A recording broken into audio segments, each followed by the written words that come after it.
Hello दोस्तों, राधे राधे। आप सभी कैसे हैं? आशा करती हूँ कि आप सभी अच्छे होंगे। मैं आज लेकर आई हूँ एक नई कथा। श्री नाम महिमा और करुण कथा है। यह एक विस्तृत और आध्यात्मिक कथा है और यह प्रवचन भी है। मंगलाचरण है इसका। श्री गणेशाय नमः। श्री राधे श्याम। श्री सीताराम। सद्गुरु चरणा अरविंद को कोटि कोटि प्रणाम। यह कथा मनुष्य जीवन के उद्देश्य, नाम स्मरण, करुणा, सत्य, विनम्रता, सेवा और ईश्वर प्रेम की महिमा का वर्णन करती है। इसमें भक्ति का वह मार्ग बताया गया है जिसमें किसी जीव से द्वेष नहीं, किसी के प्रति घृणा नहीं, बल्कि सबके प्रति दया, संयम और सद्भाव है। संतों ने कहा है, मानव तन दुर्लभ है, यह बार बार नहीं मिलता। यह शरीर केवल खाने, कमाने, सोने और विवाद करने के लिए नहीं मिला। यह शरीर प्रभु को पहचानने के लिए मिला है। जिस दिन मनुष्य को यह समझ आ जाता है कि उसका वास्तविक स्वरूप शरीर नहीं, आत्मा है, उसी दिन से उसके जीवन का परिवर्तन आरंभ हो जाता है। एक गांव में माधव नाम का एक युवक रहता था। धन था, परिवार था, मित्र थे, मन में शांति नहीं थी।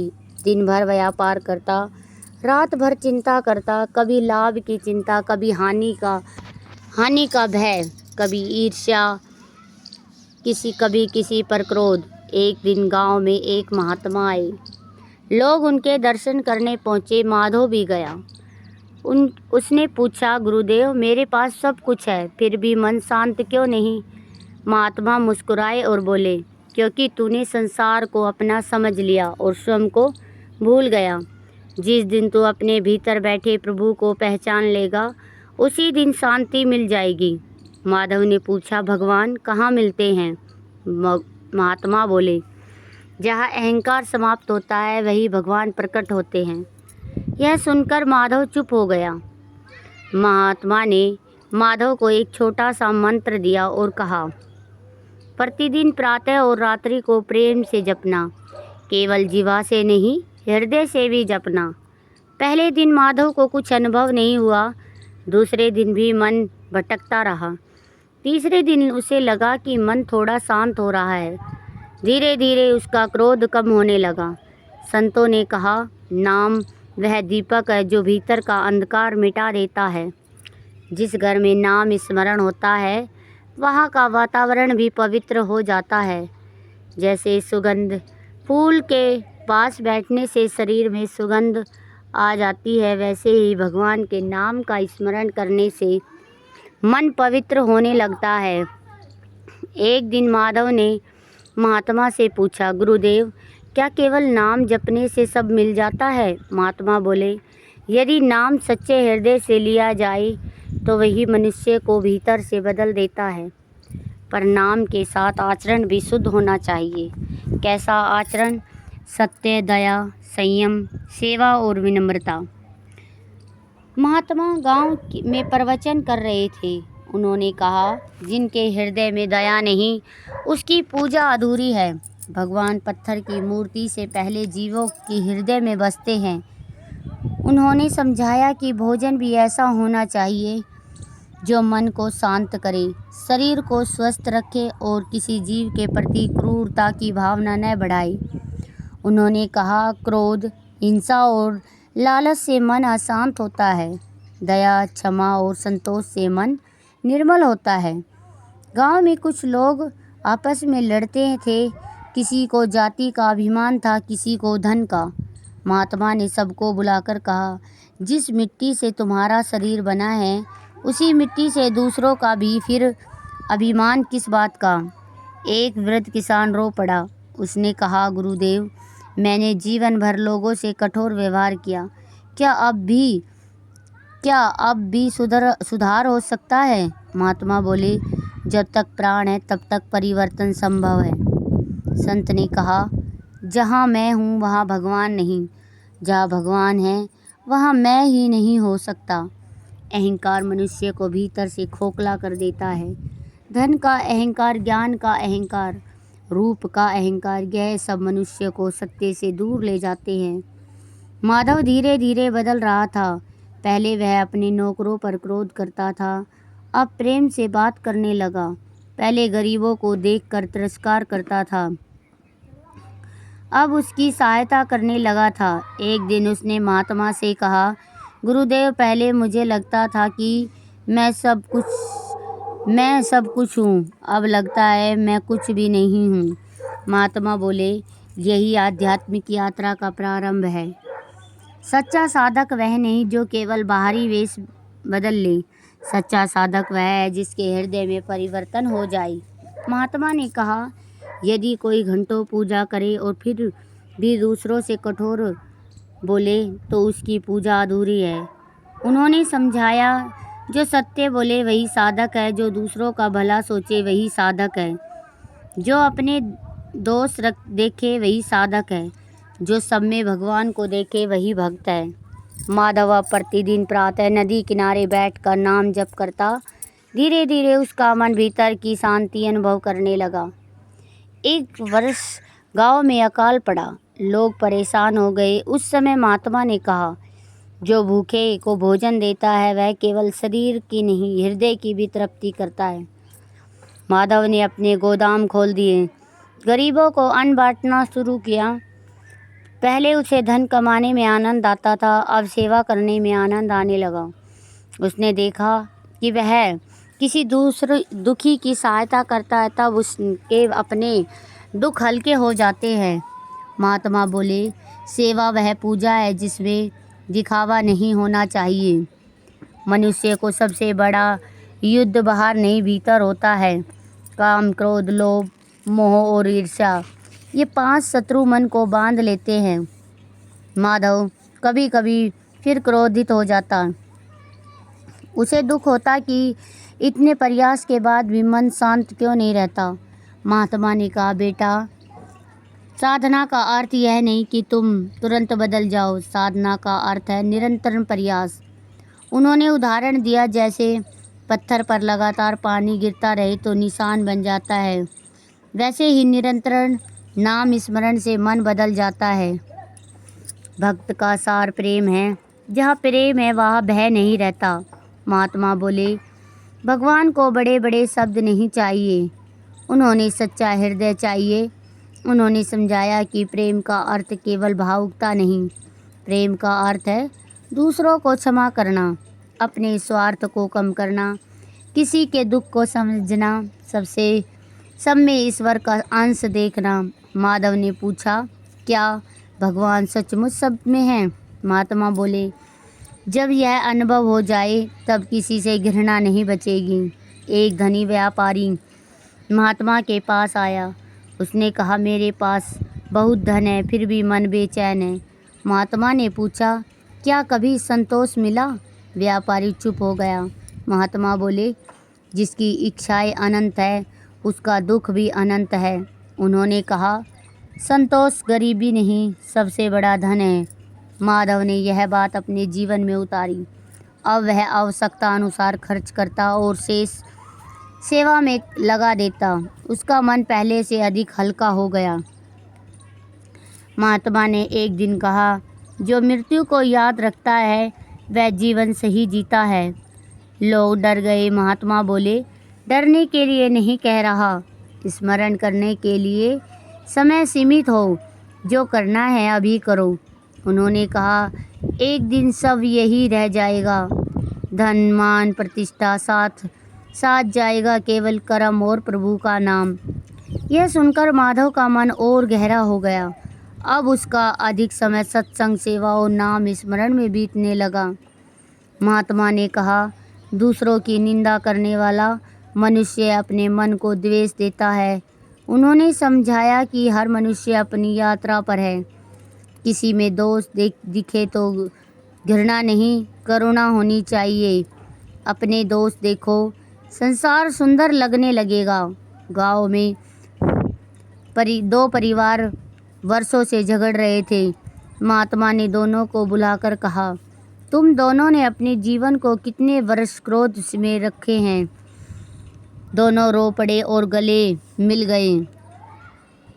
महात्मा बोले, सबसे बड़ा मंदिर मनुष्य का हृदय है। यदि हृदय परिवर्तन अगर हृदय में पवित्रता नहीं तो बाहरी पूजा अधूरी है।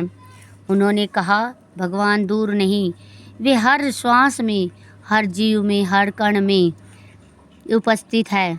माधव अब जब किसी को देखता मन ही मन प्रणाम करता। उसे लगने लगा कि सचमुच संसार बदल नहीं रहा, उसकी दृष्टि बदल रही है। वर्षों बीत गए। माधव अब स्वयं लोगों को प्रेम, सेवा और नाम स्मरण का संकेत देने लगा। उसने कभी स्वयं को गुरु नहीं कहा, वह केवल इतना कहता, मैं भी तुम्हारी तरह भटकता हुआ था। जो शांति मिली वह नाम और सद्गुरु की कृपा से मिली। संतों ने कहा, नाम से मन निर्मल होता है, सेवा से हृदय विशाल होता है और प्रेम से भगवान मिलते हैं। इसलिए सत्य बोलो, दया रखो, संयमित जीवन जियो, किसी से द्वेष मत करो, प्रभु का स्मरण करते रहो। एक दिन ऐसा आएगा जब भीतर से आवाज़ आएगी, जिसे बाहर खोज रहे थे वह तो सदा भीतर ही था। हरिओम हरिओम। महात्मा ने कहा, मनुष्य जैसा संगत करता है वैसे ही बनता जाता है। यदि वह क्रोधी लोगों के बीच रहेगा तो उसका मन भी अशांत होगा। यदि वह संतों के बीच रहेगा तो भीतर शांति जाएगी। गांव के कुछ युवक बुरी आदतों में पड़ गए थे। देर रात तक व्यर्थ की चर्चाएं, झूठ, छल और आलस्य उनके जीवन का हिस्सा बन गए थे। उनके माता पिता चिंतित रहते थे। महात्मा ने उन्हें बुलाया और कहा, बेटा, जीवन को नष्ट करना बहुत आसान है, लेकिन उसे संवारना कठिन है। तुम जिस दिशा में चलोगे वही तुम्हारा भविष्य बनेगी। एक युवक बोला, गुरुदेव, मन बार बार गलत दिशा में चला जाता है। महात्मा मुस्कुराए, मन को खाली मत छोड़ो, उसे नाम में लगाओ, सेवा में लगाओ, अच्छे कार्य में लगाओ। उन्होंने समझाया कि जैसे खेत में यदि किसान बीज न बोए तो वहाँ अपने आप कांटे उगाते हैं, वैसे ही मन में यदि अच्छे विचार न भरे जाए तो बुरे विचार स्वयं भर जाते हैं। महात्मा ने एक दिन अपने शिष्य से पूछा, दुनिया की सबसे मूल्यवान वस्तु क्या है? किसी ने कहा धन, किसी ने कहा स्वास्थ्य, किसी ने कहा परिवार। महात्मा बोले, इन सब से अधिक मूल्यवान समय है। खोया हुआ धन वापस आ सकता है, पर बीता हुआ समय कभी वापस नहीं आता। उन्होंने कहा, जो समय प्रभु स्मरण में बीता वही जीवन का सच्चा धन होता है। माधव अब अपना समय बहुत सावधानी से उपयोग करने लगा। पहले घंटों व्यर्थ विवादों में निकाल जाते थे। अब वह सुबह जल्दी उठता, स्नान करता, ध्यान करता, फिर सेवा में लग जाता। उसने अनुभव किया कि अनुशासित जीवन में मन में स्थिरता आती है। एक व्यक्ति ने गांव में माधव का अपमान कर दिया। पहले होता तो माधव तुरंत क्रोधित हो जाता, लेकिन अब वह शांत रहा। लोगों ने पूछा, तुमने उत्तर क्यों नहीं दिया? माधव बोला, यदि कोई मुझे विष दे और मैं उसे ग्रहण ही न करूं तो विष किसके पास रहेगा? जब यह बात महात्मा तक पहुंची तो वो बहुत प्रसन्न हुए। उन्होंने कहा, क्षमा दुर्बलता नहीं, सबसे बड़ी शक्ति है। उन्होंने समझाया कि क्रोध पहले स्वयं को जलाता है, फिर दूसरों को, जबकि क्षमा मन को हल्का कर देती है। साधना के मार्ग पर परीक्षा अवश्य आती है। कभी मन उबता है, कभी संसार आकर्षित लगता है, कभी लोग उपहास करते हैं। माधव के मित्र उससे कहने लगे, तुम पहले बहुत आनंद करते थे, अब इतने शांत क्यों रहते हो? माधव मुस्कुराता हुआ बोला, पहले जो आनंद समझता था वह क्षणिक था, अब जो शांति मिलती है वह भीतर की है। महात्मा ने कहा, सच्चा साधक वही है जो परिस्थिति बदलने पर भी अपने मार्ग से नहीं हटे। एक धनी साहूकार महात्मा के पास आया। उसने जीवन भर धन कमाया पर अब भी संतुष्ट न था। उसने पूछा, गुरुदेव मुझे शांति क्यों नहीं मिलती? महात्मा बोले, क्योंकि तुम्हारा पात्र भरा नहीं, फटा हुआ है। साहूकार समझ नहीं पाया। महात्मा बोले, लोभ ऐसा छेद है जो कभी भरने नहीं देता। उन्होंने कहा, धन रखना दोष नहीं, धन का दास बन जाना दोष है। महात्मा कई घंटों मौन रहते थे। एक दिन माधव ने पूछा, गुरुदेव आप मौन क्यों रहते हैं? महात्मा बोले, क्योंकि सत्य का अनुभव शब्दों से परे है। उन्होंने कहा, मनुष्य जितना बाहर बोलता है उतना भीतर से खाली होता है। थोड़ा समय अपने भीतर बिताओ। माधव ने मौन का अभ्यास शुरू किया। उसे अनुभव हुआ कि मौन में मन की आवाज़ अधिक स्पष्ट सुनाई देती है। महात्मा ने कहा, जो अपने माता पिता का आदर नहीं करता उसकी साधना अधूरी है। उन्होंने समझाया कि माता पिता केवल शरीर नहीं देते, संस्कार भी देते हैं। उनकी सेवा करना भी एक प्रकार की पूजा है। माधव पहले अपने वृद्ध पिता से कठोरता से बोलता था, अब वह उनके चरण दबाता, प्रेम से बात करता। उसके पिता की आंखों में आंसू आ जाते। उन्होंने कहा, बेटा आज मुझे लगता है कि मेरा जीवन सफल हो गया। एक व्यक्ति प्रतिदिन मंदिर जाता था पर घर आकर परिवार से कठोर व्यवहार करता। महात्मा ने उससे पूछा, तुम भगवान से क्या मांगते हो? उसने कहा, शांति। महात्मा बोले, जब तक तुम्हारे शब्दों में कठोरता और व्यवहार में अहंकार है तब तक शांति कैसे मिलेगी?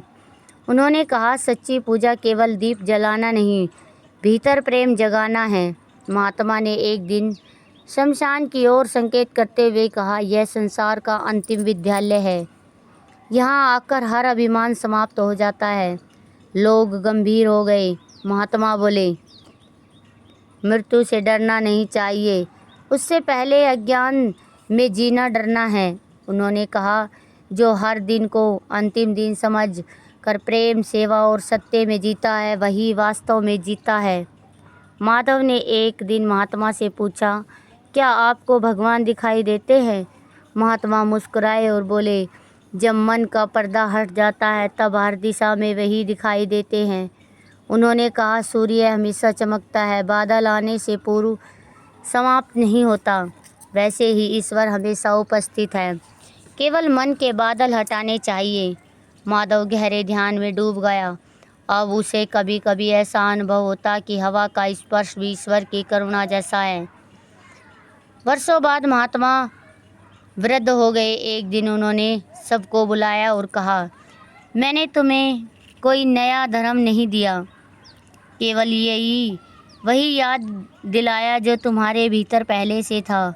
उन्होंने कहा, जब भी भ्रम हो सत्य को पकड़ना, दया को अपनाना, नाम का स्मरण करना और किसी के प्रति द्वेष न रखना। माधव रो पड़ा। उसने कहा, गुरुदेव आपके बिना हम कैसे रहेंगे? महात्मा बोले, यही मेरे शब्दों को जीवन में उतार लोगे तो मैं सदा तुम्हारे साथ रहूँगा। उस दिन पूरे गांव में अद्भुत शांति थी। ऐसा लग रहा था जैसे सोम आकाश भी मौन होकर उस वाणी को सुन रहा हो। केवल नाम केवल शब्द नहीं, चेतना का द्वार है। जब मनुष्य प्रेम से नाम जपता है तब धीरे धीरे उसके भीतर की अशुद्धियाँ धुलने लगती है। जैसे निरंतर बहता जल पत्थर को भी घिस देता है, वैसे ही निरंतर स्मरण मन के कठोर संस्कार को मिटा देते हैं। धर्म का सार दया है। यदि मनुष्य पूजा तो बहुत करे पर उसके भीतर करुणा न जागे तो उसकी साधना अधूरी है। हर जीव सुख चाहता है, भय से मुक्त होना चाहता है। इसलिए मनुष्य एक ऐसा जीवन जीना चाहिए जिसमें संवेदना और करुणा बनी रहे। जिस वृक्ष पर फल अधिक लगते हैं उसकी डालियाँ झुक जाती है, उसी प्रकार सच्चा ज्ञानी विनम्र होता है। जो जितना ऊंचा होता है उतना ही विनम्र होता है। वह सेवा केवल धन देने का नाम नहीं, किसी दुखी को सांत्वना देना भी सेवा है, किसी निराश व्यक्ति को आशा देना भी सेवा है, किसी भूखे को भोजन देना भी सेवा है। किसी अज्ञान को ज्ञान देना, किसी अकेले व्यक्ति के साथ बैठ जाना, यह सब भी सेवा है। प्रेम वह अग्नि है जिसमें अहंकार जल जाता है। प्रेम में शर्त नहीं होती, प्रेम में केवल समर्पण होता है। साधना का अर्थ संसार छोड़ना नहीं, बल्कि संसार में रहते हुए भी भीतर से जागृत होना है। मनुष्य जीवन अमूल्य है, इसे क्रोध, ईर्ष्या और लोभ में व्यर्थ मत गवाओ। नाम का आश्रय लो, सत्य का पालन करो, सेवा करो और अपने भीतर बैठे प्रभु को पहचानो। हरिओम हरिओम। श्री कृष्ण। मैंने आपके लिए यह आज प्रवचन शैली में एक विस्तृत और आध्यात्मिक कथा सुनाई है, जिसमें नाम स्मरण, भक्ति, करुणा और वैराग्य, अहंकार त्याग और ईश्वर जैसे प्रेम विषय शामिल है। इसमें भावपूर्ण शैली रखी हुई है। तो दोस्तों, आज की यह प्रेरणादायक कथा आपको कैसी लगी, कमेंट बॉक्स में ज़रूर बताइएगा। अगर हमारी कथा आपको अच्छी लगी हो